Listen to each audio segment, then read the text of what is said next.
Hi అండి అందరికీ. సింపుల్గా గోధుమ రవ్వ ఉప్మా ఎలా తయారు చేసుకోవాలో చూసేద్దాం.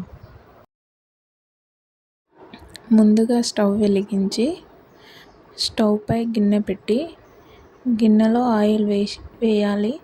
ఆయిల్ హీట్ అయ్యాక గోధుమ రవ్వ వేసి బాగా వేయించాలి. బాగా రెడ్గా అయ్యేదాకా వేయించాలి. బాగా వేగాక దాన్ని పక్కకు తీసుకోవాలి. చూస్తున్నారుగా, వేయించాక మళ్ళీ బాండీ పెట్టుకొని దానిలో ఆయిల్ వేసుకొని పోపు గింజలు వేగాక పల్లీలు రెడ్ కలర్ వచ్చేదాకా వేయించి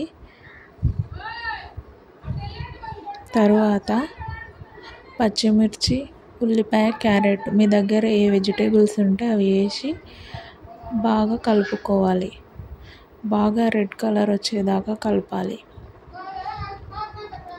కొంచెం బాగా వేగాక సాల్ట్ యాడ్ చేసుకోవాలి. బాగా కలుపుతూ ఉండాలి, లేకుంటే అడుగంటుతాయి. బాగా వేగాక తగినన్ని వాటర్ వేసుకోవాలి. నాకు ఇక్కడ 1.5 గ్లాస్ అయినందుకు నేను 3 గ్లాస్ వాటర్ వేసుకుంటున్నాను.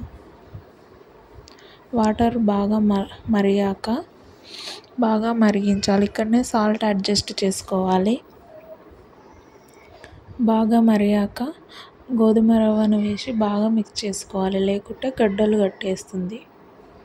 బాగా ఉడికిన తర్వాత బాగా ఉడకబెట్టాలి. కలుపుతూ ఉండాలి, లేకుంటే అడుగంటుతుంది. సింపుల్గా వెళ్ళే ముందు లైక్ చేసి